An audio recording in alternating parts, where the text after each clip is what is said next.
Welcome to this lecture on biogas, biogas technology in general, and we shall be looking at the basics as well. My name is Dr. Nabuma Betty from the College of Engineering, Design, Art and Technology, Makerere University, Department of Mechanical Engineering.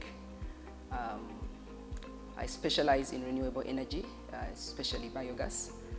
And so our lecture today will be on biogas, from what it is used for, the benefits. We'll be looking at the challenges, and basically the general processes from the raw materials to the production of biogas itself and its utilization. So now, what is biogas? Biogas is just one of the renewable or modern energy, types of energy that we have. Most of you are used to traditional forms of energy, which have their own challenges. Especially in Africa, you have traditional energy sources like firewood, you have charcoal, people have been using cow dung in dry form. But there has been a desire to shift from these traditional forms of energy to the modern forms of energy because of the challenges of the traditional ones. So biogas is one of those modern forms of energy that comes from biomass. There are quite a number of biomass sources. Those that are wastes from agricultural activities, like leaves, you have like maize cobs, you have waste from fruits like tomatoes, you have pineapple peels, and then you also have waste that is animal manure that comes from animals like cows, like pigs, like goats, and other animals that exist on farms, as well as the waste that comes from poultry. People who are having chicken, either for meat purposes or for eggs, the waste that comes from that can also be a source of is biomass and can be a source of biogas. What is biogas? So basically, biogas is fuel, gaseous fuel, that is derived from biodegradable matter, which I've just mentioned earlier, and we have a conversion from it to a gas that's composed of carbon dioxide and methane. Now, primarily, there are other components in that gas. So you have methane, you have carbon dioxide, you have hydrogen sulfide, you can have vapor in it. But the biggest percentage is methane and carbon dioxide. Usually methane ranges from about maybe 40 to 60%. And then carbon dioxide usually ranges between 40 and 50, depending on the source and the process of conversion. It's a biological process of conversion from the biodegradable matter to the gas itself that we use as a fuel. And that takes place using microorganisms. Those microorganisms work well under different conditions, and it's a process of multiple stages. Can we just get it from anywhere? Yes, biogas can just come from anywhere. If you dumped something and it's in a fluid form, it's possible to have that biogas just bubble through that waste and come into the atmosphere, something that's undesirable. So what we do is to get technology that can convert it, that aids the conversion process. We harness it and have it for productive use instead of it going just in the atmosphere.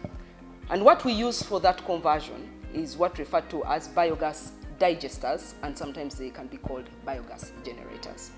They are basically systems or containers which can either be plastic, they can be metallic, they can be made out of fiber, or they can even be made out of mortar and brick. These digesters receive this biodegradable matter, and we have the microorganisms under what referred to as anaerobic conditions. The process of production of biogas from biodegradable matter is an anaerobic process. And what do we mean by this? An anaerobic process is a process that takes place in the absence of oxygen, or we could say air, because air is actually what has the biggest percentage of oxygen. So in the absence of air or in the absence of oxygen, we can have a biological process taking place, which we refer to as anaerobic decomposition, that enables us to convert this raw material into the biogas that we desire to have, which biogas now is a form of energy which we term as modern form of energy that we can be we can use for cooking, we can use for lighting, and even in advanced forms, this gas can be converted into electricity using biogas electricity conversion systems, or what we'd call biogas generators as well. So what takes place inside there? Well, like I said before, there are stages. There are 4 stages, primarily 4 stages from the conversion of biomass material into biogas. The first stage is what referred to as hydrolysis. And what is hydrolysis? Hydrolysis is about simply making soluble the material that you are putting into the digester so that it is available for microorganisms in other stages to consume and convert further into other products which will eventually yield the methane that we require. So the first stage is hydrolysis, and it's basically breaking down very complex biomass material into simpler sugars, and these can then be utilized now by other microorganisms in other stages to be able to produce biogas. So first stage is hydrolysis. We basically solubilize, make whatever we have put in, we make it softer, we break it down so that the interlinkages between the hydrocarbons are broken down and make it easy for being digested in other stages. The second stage is what referred to as acidogenesis. Acidogenesis is the stage now that takes the simple sugars that have been derived from the hydrocarbons, the proteins, and the lipids that you have put in originally, and converts it into, it's a fermentation process, and converts it into alcohol, different forms of alcohol, it's a fermentation process, so into alcohol, into carbon dioxide, and we have a little bit of hydrogen as well. From that process, then we have another one called acetogenesis. Finally, we have a process called methanogenesis. And in the methanogenesis process is where we have a conversion into the methane that we need as the gas. But for that to operate, it needs to feed onto what we call acetate. Acetate is what we'll get from the hydrolysis process. We have gone to the acidogenesis process, but what has not been converted into acetate needs other organisms referred to as in another process referred to as acetogenesis that will convert it into acetate that can be fed on by the organisms that will eventually produce methane. That last process is called methanogenesis. Now, in methanogenesis, basically what we are doing, we are getting our acetate and converting it into methane. We are also combining our hydrogen and carbon dioxide and converting it into methane. Of course, ultimately, at the end of the day, part of the carbon dioxide will not be converted, and that's what will come out as part of the biogas to give you the composition component of carbon dioxide that you have in the biogas. I guess that should be the simpler part. The chemistry is more complicated than that, more complex than that, but we have started off with just the simple basic stages that in the first instance we need to break it down into simpler sugars. Then we need to ferment the simple sugars into the alcohols. Then we need to get from the alcohol level through a process called acetogenesis and eventually methanogenesis to convert it into the methane that will eventually now would form part of the biogas. Like I said earlier on, biogas primarily comprises of methane and carbon dioxide. Now, what you need as the energy is that final product. But in getting that final product as energy, there are byproducts as well in this process. What you put in originally has given you a gas, which is energy, but other material remains after the gas has been produced. And that we refer to as the digestate. We originally put in a substrate, we have taken the biogas out of it, the microorganisms have anaerobically digested whatever we had, we have produced the gas, and then what remains is the digestate, which now is high in nitrogen content, high in phosphorus, high in the components that we need for fertilization of our gardens, especially if you're dealing with agriculture activities. So you have a gas energy, and as a result of the process of digestion through the biogas generator or biogas digester, you also have a digestate, which is a good fertilizer. Not just a good fertilizer, but also a good soil amendment substance. Fertilization is basically being able to provide the nutrients necessary for plant growth, but also soil amendment is needed because whatever comes out in form of fiber, with bonding capacity. So when you take it to a garden and it adheres to it, you have benefits such as reduced erosion. You have what microorganisms can feed on and eventually aerate the soil, making it a lot easier also for the plants to grow. So you have that added benefit. If your primary benefit was energy, you have the secondary benefit of having a fertilizer come out of your system. All this that we have said we have simply simplified it, but it's a complex process.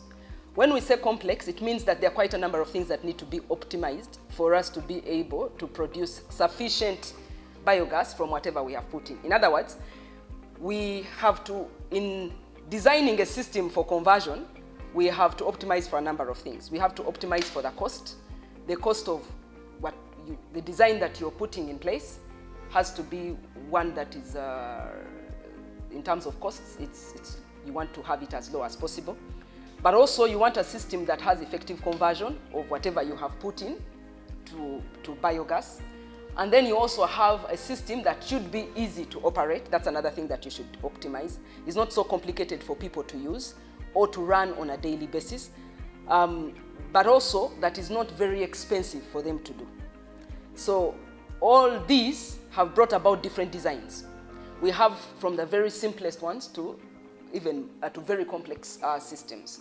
And of course, with complexity comes an increase in cost, but usually that also comes with more effective means of conversion from the raw material that you have put in to the biogas that you are generating. Because it can be very expensive for effective systems to be put in place, an ordinary household in a low income setting cannot be able to own a biogas system. We will say yes and no. We will say yes because, as long as you have a plastic jerry can, as long as you have a plastic container, you can get biogas. But the question is, how much volume are you going to generate? What's the size of household that you have in case you're going to use the biogas for cooking? What is the available raw material that you have? All that will go into what kind of design that you can have. But like I said earlier, as long as you have a container and it is airtight, and you have an input section where you can put your raw material, allow for it to be filled to 2/3 capacity, and you have some space to hold your gas, and you have an exit for the digestate, and a pipe that will take that gas away from the container where it is being stored to a place where you're cooking, you can have the biogas. So now, the bigger the volumes that you want of biogas, the bigger the containers need to be. Or, I've used the word container, but that is what we are calling a digester. So the bigger the digester needs to be. That comes from a simple container, which can be 1 meter cubed. You can have even half a meter cubed, even up to 50 meter cubed, and even some systems have 100 meters cubed, depending on whether you are in you're using a community system or you are down to a household of 2 people. What are these conditions that need to be put in place or that need to exist for you to be able to effectively convert this waste or biomass material into biogas? I am talking about waste because while we can generate biogas from even non-waste materials such as food, for example, corn would be some of you call it corn, other areas or regions call it maize. Even if you could convert maize into biogas. But maize has competition in terms of when it comes to food. If you're going to use maize for energy generation, it's competing with food requirements in many of the areas. So if you're going to use it for energy, that means it will not be available for food. And so many other products are like that. You could use sugarcane juice. But again, sugarcane juice, there's competition for it in production of sugar, there's competition for it, just people having a day snack. So in many cases, preferably, we use waste material as opposed to using materials or biodegradable materials that compete with food. Cassava, sweet potatoes, bananas, ripe bananas, all those, pineapples, all those could be used for biogas generation. But like I've said, if we are competing with the need for food, then we would not be doing humanity a service. So we prefer to harness the wastes or what is not being used as food for the production of biogas. I've talked about the biogas digestion process. I've talked about the biogas digester basically in its basic form. And I have talked about the fact that we need to optimize for cost. And when we are designing, we need to optimize for cost, we need to optimize for operation, we need to optimize for effectiveness of conversion. And there are particular requirements or conditions that make, for example, the conversion process effective. One, quite a number of properties or conditions affect this conversion process. One of them is temperature. The other one is pH. The other one is how available is this biodegradable matter to the microorganisms or to the bacteria that is doing the conversion process. One, those microorganisms operate in particular optimal temperatures. These systems can be operated basically in two ranges. One referred to as the mesophilic range, and the other one referred to as the thermophilic range.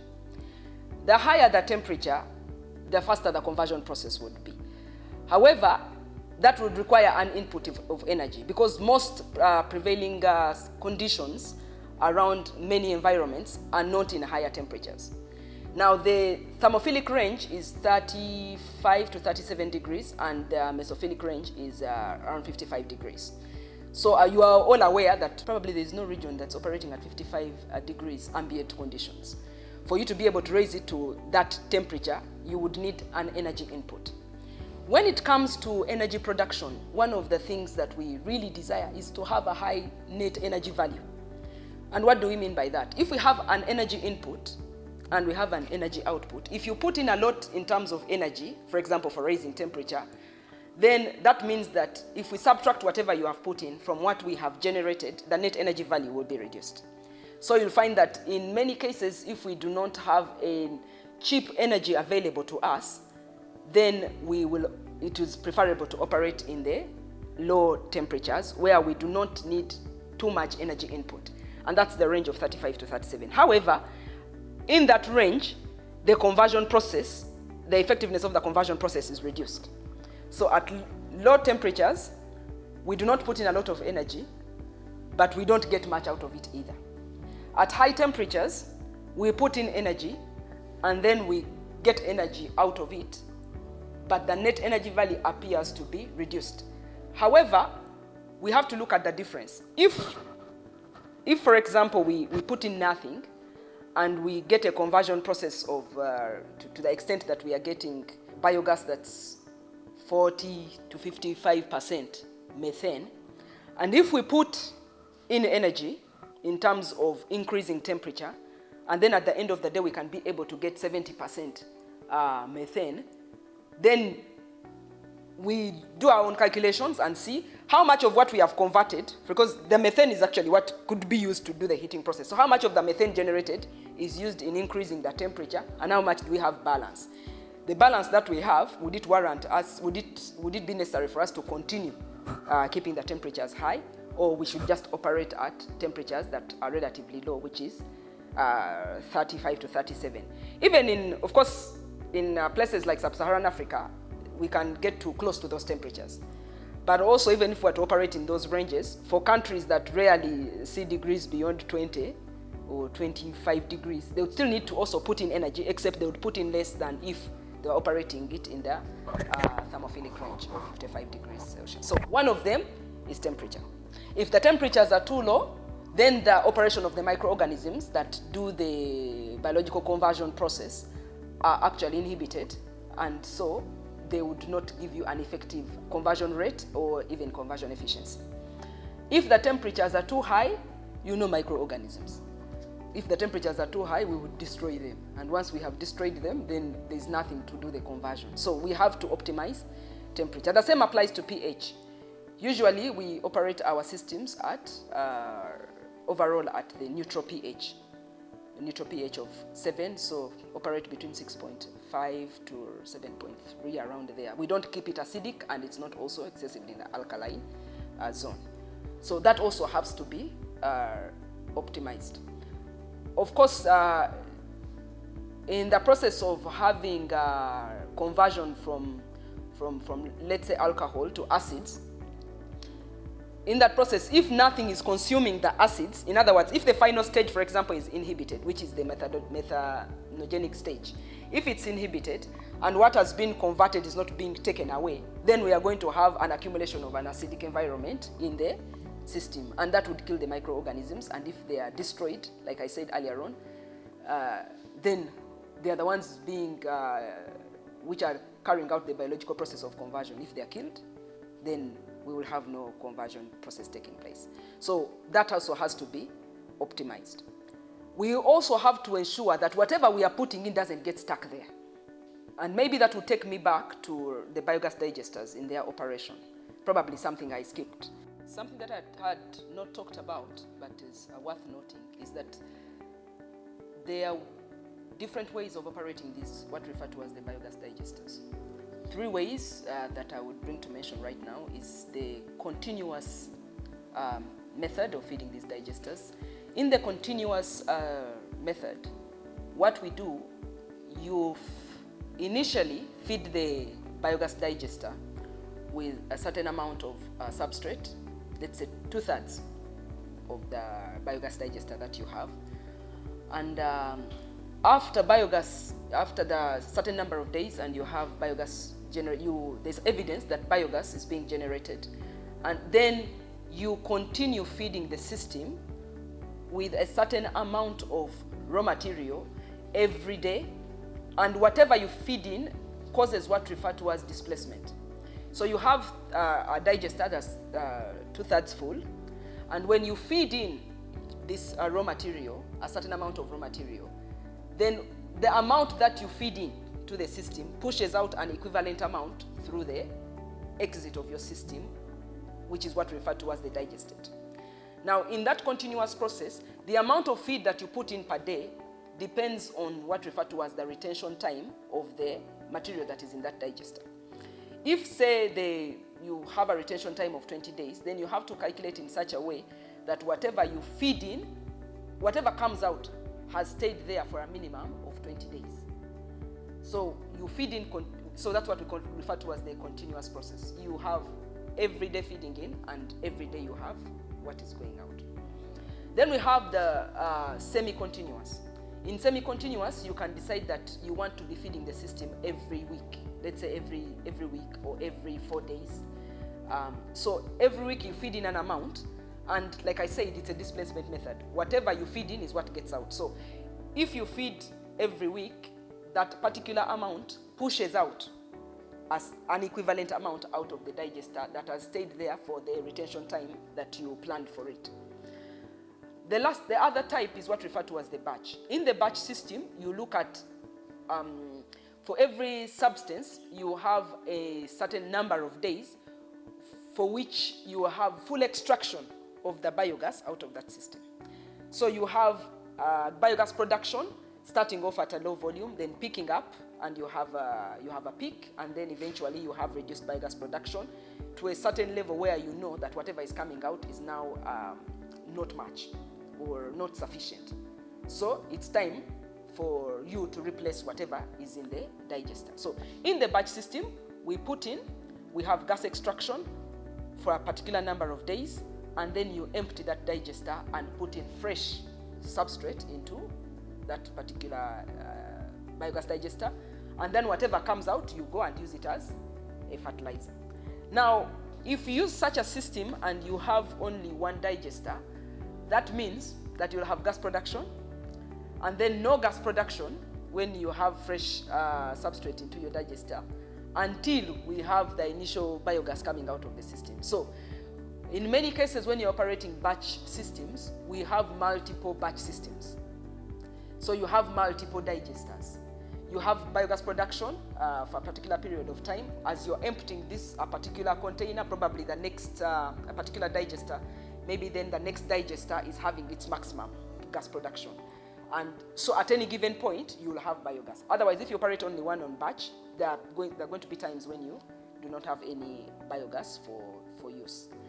So having said that, it takes me back to the conditions that we were talking about. We talked about the optimal conditions for operating in terms of temperature, in terms of pH.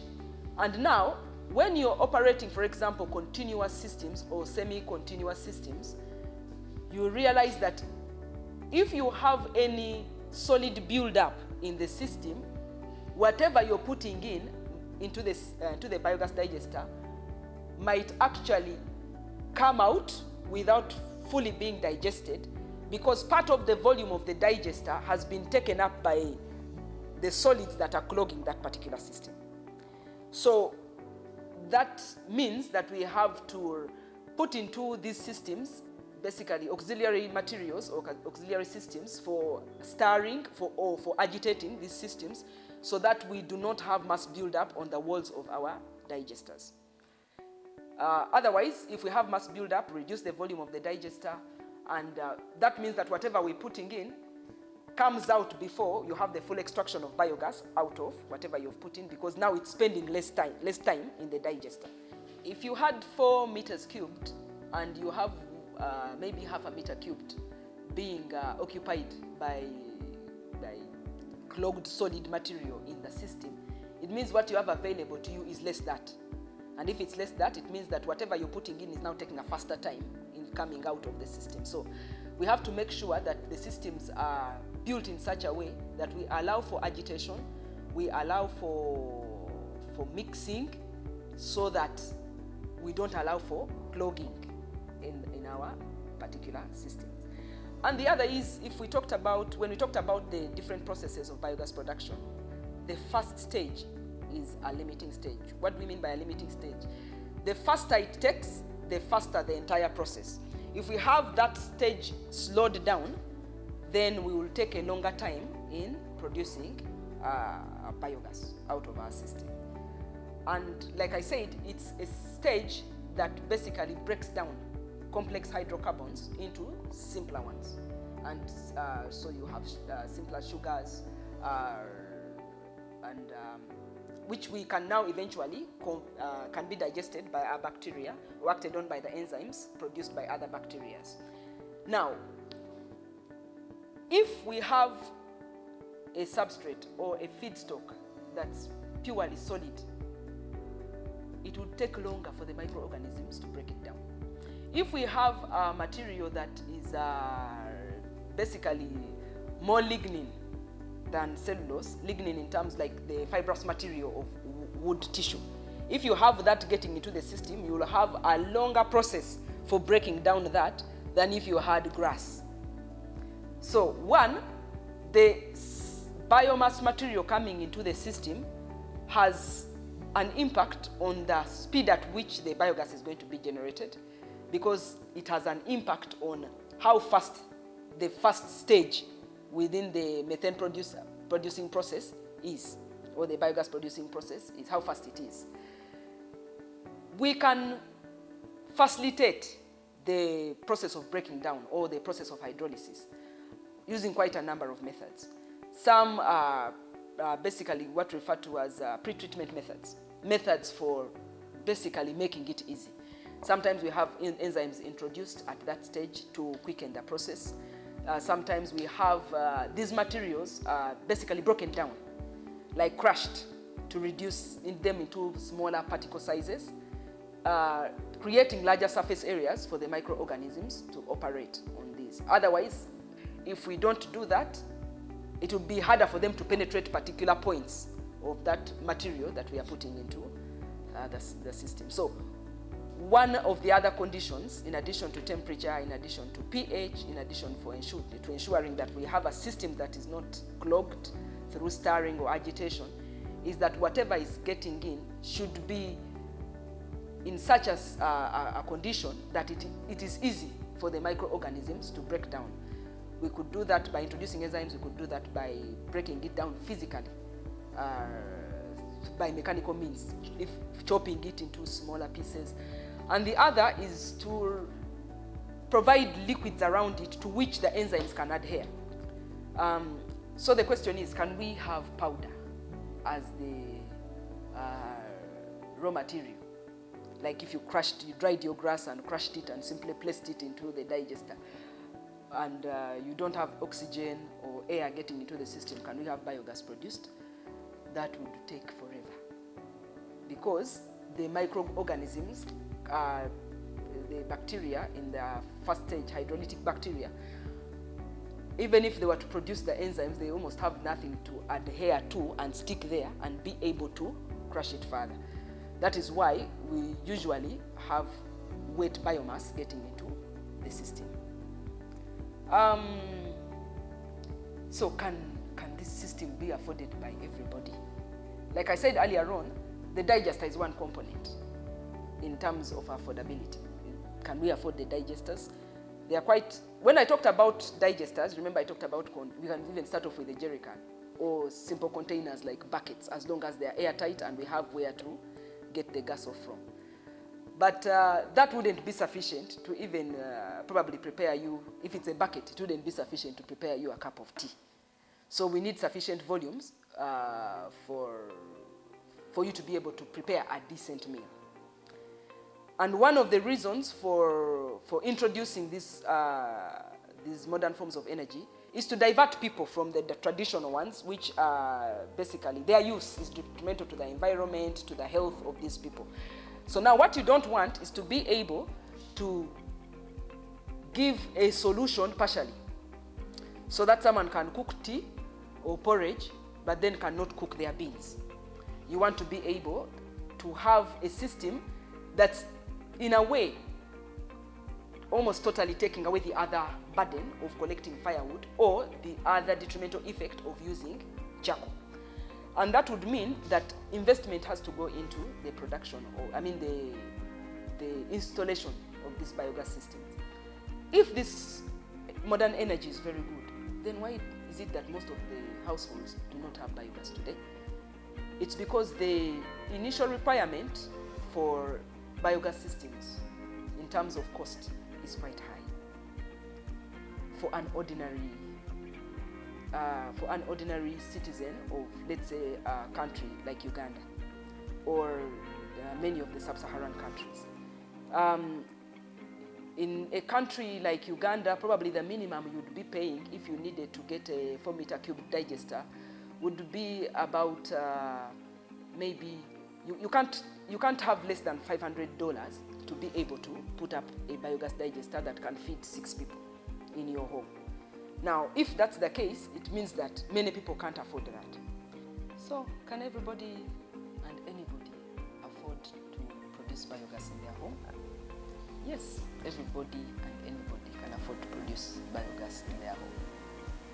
The question is this biogas that they can produce, is it sufficient for their energy needs?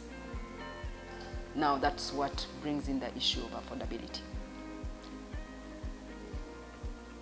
It is necessary that when we transition from traditional means of sources of energy or fuels to the use of modern forms of energy like biogas, that at least we reduce the burden for either collecting firewood or the burden for getting charcoal, the cost of charcoal. We lower it as much as possible.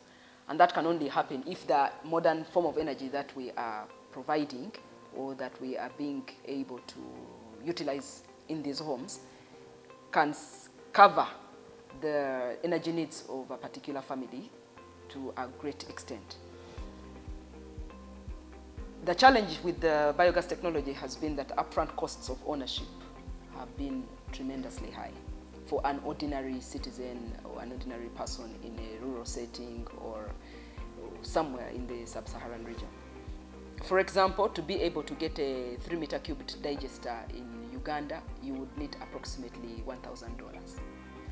To be able to, and that's a plastic digester, to be able to get a fixed dome digester in Uganda that's about 6-meter cubed, you probably need to have about $1,800 as a minimum. Now, of course, that's money that's too high for an individual to have. So how can we be able to facilitate the dissemination of this biogas technology so that it can be widely spread? One of the ways has been to create an awareness of the productive uses of biogas, uses beyond its use as just lighting and for cooking purposes. And also to look at biogas technology in a holistic manner, not only as an energy source, but that if it can be used as a waste management option. Basically, you have waste and you can now be able to handle it and reduce its volume by having it anaerobically digested to give you an energy product, which is biogas. And as a result of it, you can stop buying fertilizers and use the digestate that comes out of this biogas digester as a fertilizer in your garden. That holistic benefit is what would make it easier for individuals, small communities, and simple households to adopt it. That I know that I will stop collecting firewood, I will have maybe a cow or 2 or 6 pigs, and then use their waste to generate biogas. And as a result of that, I'll get the fertilizer to put in my banana plantation, in my maize, increase the productivity of the banana plantation, increase the productivity of the maize plantation. And as a result, I have a gas that is healthy to utilize, a gas that takes me away from the number of hours I have to use to go and collect firewood, or if I'm not collecting myself, the amount of money that I'm using to buy charcoal, or the amount of money that I'm using to buy firewood. Because those two, even though originally their price was a disincentive for someone to change to another source of energy, a disincentive in such a way that charcoal was very cheap, firewood was also cheap, in fact in many cases free in terms of cash transaction. All an individual or individuals needed was to walk a particular distance, use their energy to carry the firewood on their head. But right now, as it stands, most of the governments have stopped or are in an effort to stop deforestation from taking place in many regions. And as a result of that, firewood has become expensive. Most of the firewood is now coming from artificial tree plantations that people had put up, like eucalyptus, and now they are selling from that. That has become expensive. Additionally, charcoal has also become expensive. Now, at this point, it is easier to have that shift from charcoal, which is costing, I think now a bag is approximately maybe $30. Now, I think $30 in Uganda. A bag is $30, and a typical family of 6 probably uses a sack of charcoal in a period of about 2 weeks. That means that in a month, they are going to use $60. Now, when we talk about now diverting from that traditional means of form of energy into using biogas, we can see a shift because what was operating as a disincentive has also become expensive and is no longer easily accessible. So if we increase the awareness, those who are in the know, if we increase the awareness of those who are not in the know now about the holistic benefits of this biogas technology, we can have increased adoption of this technology. And when we have increased adoption, probably we'll also have an increased faith in the technology itself, and by word of mouth, we can have it extended to other regions or other individuals, because they would now have examples. It would be a conversion from a hearsay, from what we are simply saying, to actual experiences from neighbors who have used this technology, and probably others will pick that up. So the question is, how can then we make it cheaper for individuals to actually own these systems? We can make it cheaper, for example, when it comes to the fixed dome digesters, which require bricks, digging of pits. This particular household can actually provide the labor for digging these pits, so that is not a cost on the people who are going to do the construction. They could also produce their own bricks for constructing these fixed dome digesters. And all they would need to do then is to provide the requirements in terms of masonry work, the labor costs, as well as probably the cement. They probably could fetch their own water, and this would reduce the cost drastically for people to be able to own this. The other is to begin off with simple ones. Instead of going for the ones that cost $1,000, we could begin off with using simple drums. And probably, a simple drum could be maybe $20. With $20, you can get a simple drum of about 200 liters. And if you have maybe 3 of those, you keep on increasing the numbers. And we can be able to have either parallel production of biogas, or we can have it in series. And you can accumulate volumes from multiple digesters, which are cheaper, instead of having one big unit. Because, for example, the big units which are plastic, the cost is not only in acquisition, it's also in transportation. It's more expensive to transport a big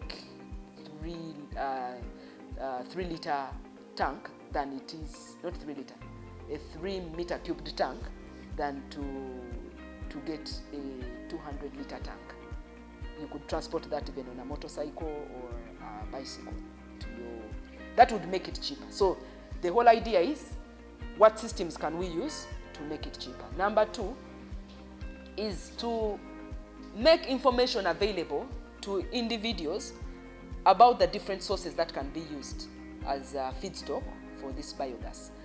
A lot of knowledge exists on waste from animals, cow dung, chicken litter, and maybe sow waste, sow manure.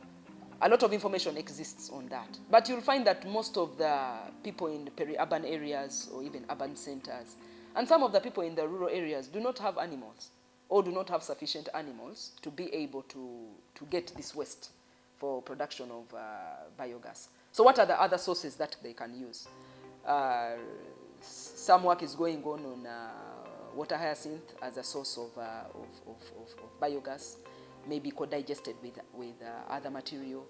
And so people who are probably by the water bodies where we have this as a nuisance can be able to utilize it for the production of biogas. In other areas like market centers, where you have restaurants that have food waste, if we can pass on knowledge on how much biogas can come out of this, and also the operational requirements, probably we can enhance the sorting process in these places, and we can provide more waste for the production of biogas. Many times, most individuals are aware of waste in terms of carbohydrates, but very few people know that even from protein and fats, lipids, we can have biogas out of them. So people have protein waste and they have waste in terms of fats, but because they are unaware of the requirements for operating systems that would enable them to generate biogas out of these go to waste. But if this knowledge were passed on and people become aware, they would realize that the sources of biogas are available and around them. Most of them are free. They come in terms of waste. And if we begin also on small scale and keep expanding as we enjoy the benefits, then many people could be able to afford this.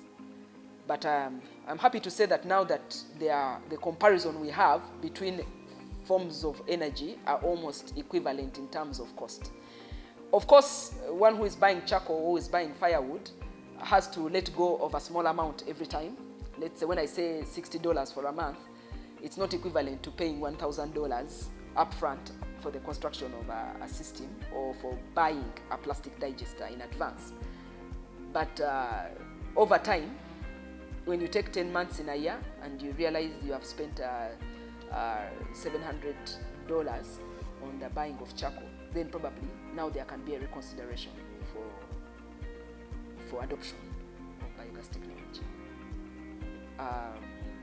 I think that's what I have to say for now on biogas technology. There's a lot more advanced than this, but for today the lecture will stop there.